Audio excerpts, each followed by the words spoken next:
Estão me vendo? Eu já estou vendo aqui a Vilma, Carolina. Estão me vendo? Sim, professora. Ave Maria, aleluia.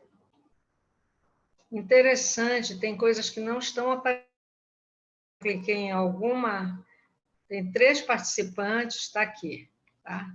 Então, vamos lá antes que dê outro tilt. Ok? Ah, bom, não pode mexer nada aqui. Então, vamos lá, continuando, tá? Então, eu falava para vocês do conceito, né? Falei do conceito e falei sobre a complexidade, né, do estudo da memória, que é uma das funções neuropsicológicas mais complexas, porque envolve um conjunto de coisas. Deixa eu ver, a Joane está entrando.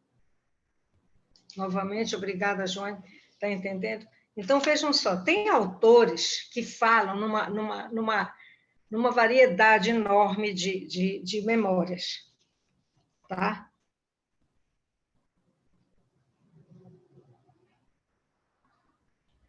Numa variedade enorme de memórias. Então, nós vamos ver as 3 memórias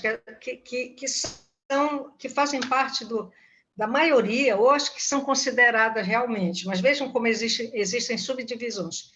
Eu trouxe isso, não que vocês precisem estudar cada uma dessas subdivisões, mas é para saber que existe isso.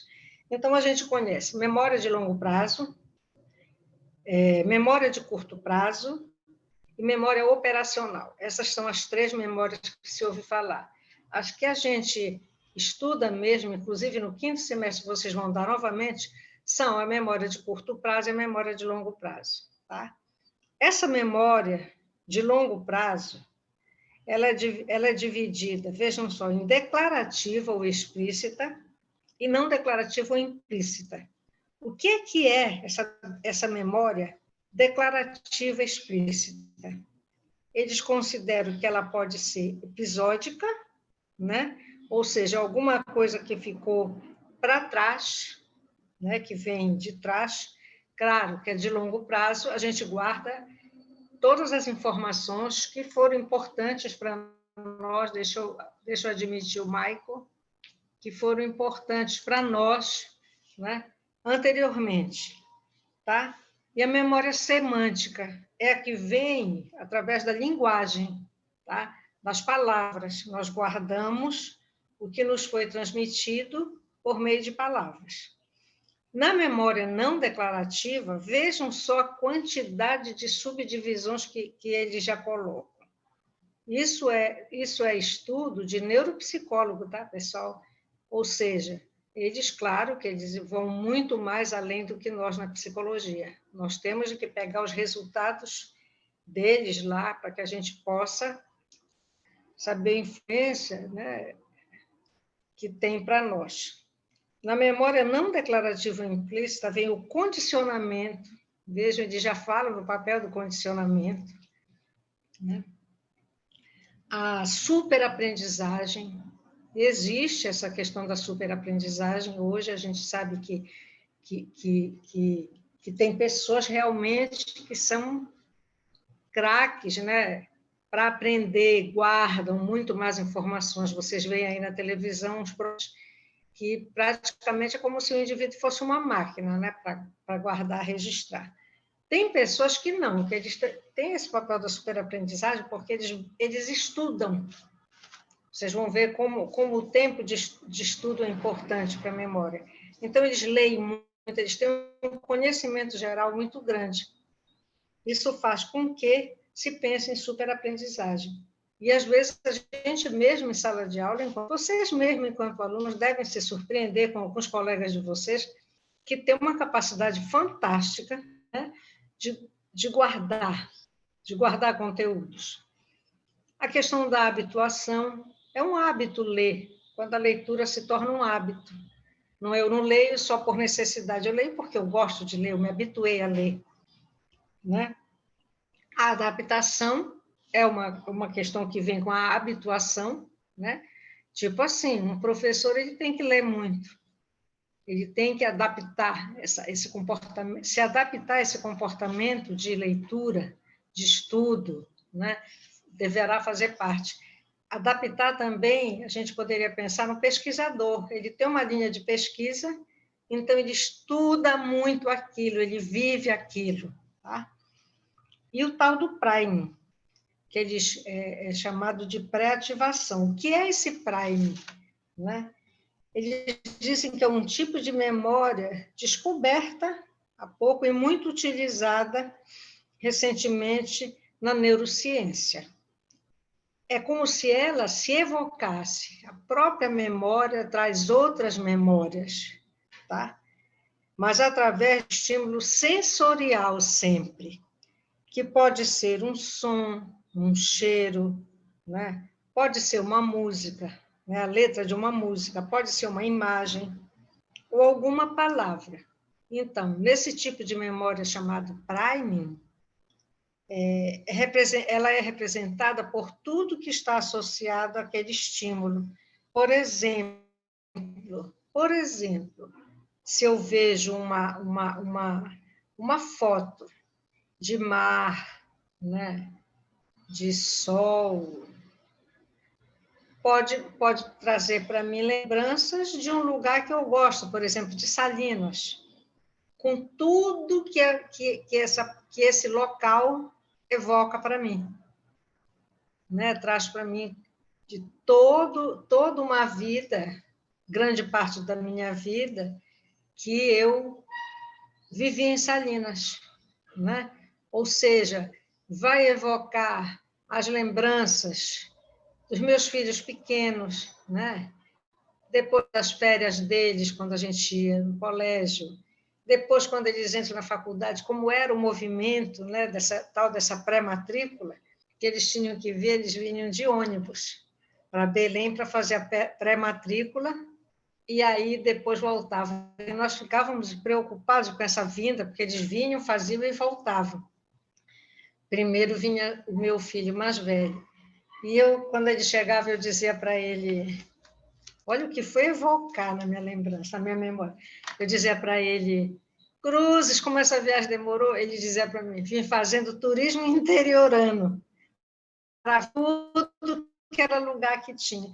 Então, veja uma quantidade.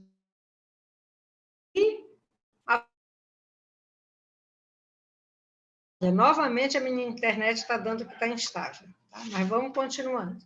Que uma praia traz para nós, entendeu? Então, segundo experimentos, essa memória priming, se escreve PRIMING,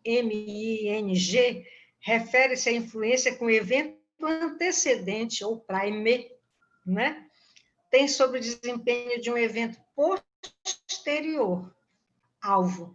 No caso, vejam só, a influência que esse evento anterior chamado de prime tem sobre o evento posterior à nossa aula hoje, ou seja, eu trouxe um exemplo novamente meu, vocês vão ver como é interessante, é importante a nossa experiência anterior na situação da memória. Aqui no conceito já dizia que nos permite operar com vestígio da experiência anterior, né? Tá certo? Então, uma palavra pode ser associada mais rapidamente se precedida por outra palavra que partilhe características, tá? Que partilhe características, bom, semânticas também. No caso, se falar em médico, vai trazer a lembrança de um hospital, ou vice-versa. Ou também morfológicas, né? Por exemplo, falou em dança, ou falou em dançarina, se vocês estudam dança, gostam de dança, já participaram de aula de dança, vai trazer memórias daquela aula de dança, entendeu? É assim. Entendido essa parte? Eu trouxe isso como uma introdução. Admitindo Mateus. Bom dia, Mateus. Tá? Então, como é que ocorre o processamento da memória? Em primeiro lugar, é conduzir a informação ao cérebro. Essa informação ao cérebro é conduzida como nós já vimos, por isso que sensação e percepção entram antes. Dado o estímulo sensorial que vai até o nosso cérebro, esse cérebro processa aquela informação que chegou via, né, um dos nossos órgãos sensoriais e nos dá informação, né? Fornece já informação já traduzida, interpretada. Então, só pode haver a memória se esses dois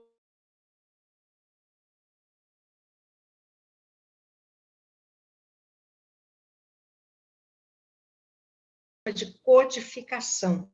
Tem que haver a codificação. Eu tenho que receber informação e saber o que ela significa, que código aquela informação tem, tá? Para que eu possa começar esse processo de memória.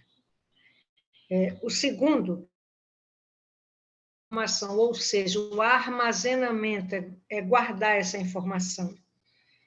E eu preciso codificar e armazenar, porque, claro, uma hora eu vou precisar recuperar essa memória.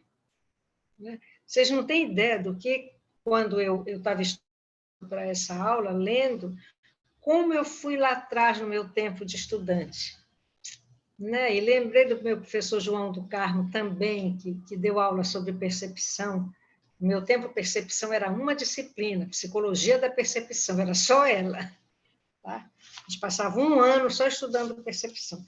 Então, a gente sabe que, para haver a memória, ela tem que haver codificação, armazenamento e recuperação. Isso aí é o que a gente chama de processamento da memória. Entendido? Então, o cérebro, nesse caso aí, então, o que é que ele faz? Ele codifica a informação sensorial em linguagem neural. Por que linguagem neural?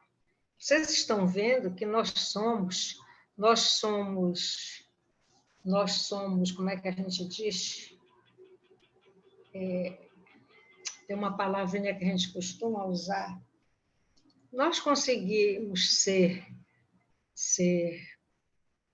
vou usar outra palavra, não é essa, frios em uma situação, aparentemente, ou seja, isso significa que nós precisamos enviar para o nosso cérebro aquela informação, mas ela vai também acompanhada de tudo que faz parte daquela informação. Né? Um exemplo, se a gente sabe que a gente perde alguém, um amigo, um grande amigo, aquela informação chega, ela entra, vai para o nosso cérebro, mas ela vai acompanhada dos sentimentos que aquele evento trazido, aquela informação trouxe para nós, tá? Tudo que fazia parte dessa informação. Então, essa linguagem neural, ela é completa. Ela não entra simplesmente uma linguagem. Fulano falou tal coisa, pá. Não é só isso, tá? Então, ela codifica essa informação sensorial.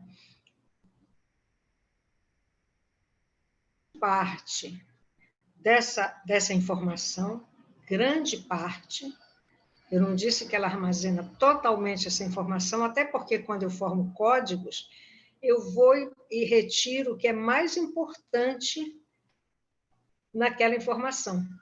Entenderam? Eu não vou. Eu, quando guardo, memorizo alguma coisa, é como se eu dissesse, isto é mais importante para eu conhecer o que foi informado. É como a gente, quando diz assim para vocês, tem um artigo, nós queremos um resumo, tá? Você retira lá o objetivo do artigo e foca no que é mais importante. Então, quando você codifica, tá, aquela informação. Por isso, armazena variada, digamos, ou uma grande parte. E isso aí, o cérebro, né, nele, quando a gente armazena, a gente vê que ele é responsável, é no cérebro que está a nossa capacidade de localizar, acessar e recuperar essas informações. É o cérebro, que há muito tempo era tido como uma caixa preta, porque se conhecia muito pouco sobre o cérebro. Né? O cérebro, ele passa passou a ser mais conhecido em termos de estrutura e as funções que eles têm a partir dos exames de imagem.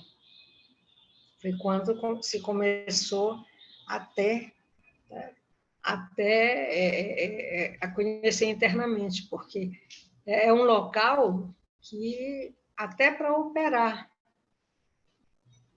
não se conhecia. Hoje não, já se opera com aqueles aparelhos que vão só lá, digamos, no localzinho que tem que tirar algum tumor, alguma coisa, né? Então, o cérebro é responsável pelas nossas memórias e até as memórias mais frágeis que nós temos. Ele armazena aquilo, a gente às vezes pensa que determinadas situações elas não interferem nos nossos comportamentos, mas interferem sim, porque às vezes elas são tão frágeis que... Bom dia, Matheus Duarte. Entrou de novo o Matheus Duarte. Está entrando. Ok. Entendeu? Então, existem alguns modelos de processamento de informações.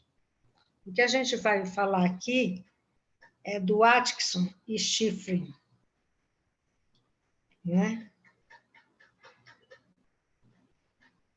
Ele vai falar da memória sensorial, da memória de curto prazo e da memória de longo prazo. Como eu falo para vocês, não existe se não houver a sensação, se nós não vivermos aquela experiência.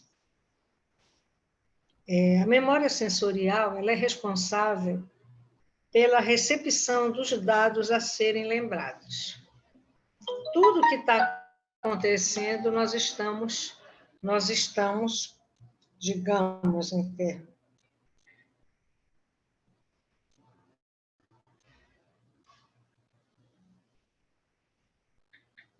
Nós estamos participando, né? Vocês vêm aqui. Eu estou aqui dando aula para vocês, mas eu estou muito preocupada com a minha filha. E agora mesmo, não sei se vocês ouviram o barulhinho do celular, ela foi fazer o exame, vejam como as coisas mudam, minha gente. O exame já é feito, como é que a gente chama? Quando é feito dentro do carro, você não desce mais no laboratório para fazer esse tipo de exame para Covid. O carro entrou no local, vem o laboratorista, o profissional,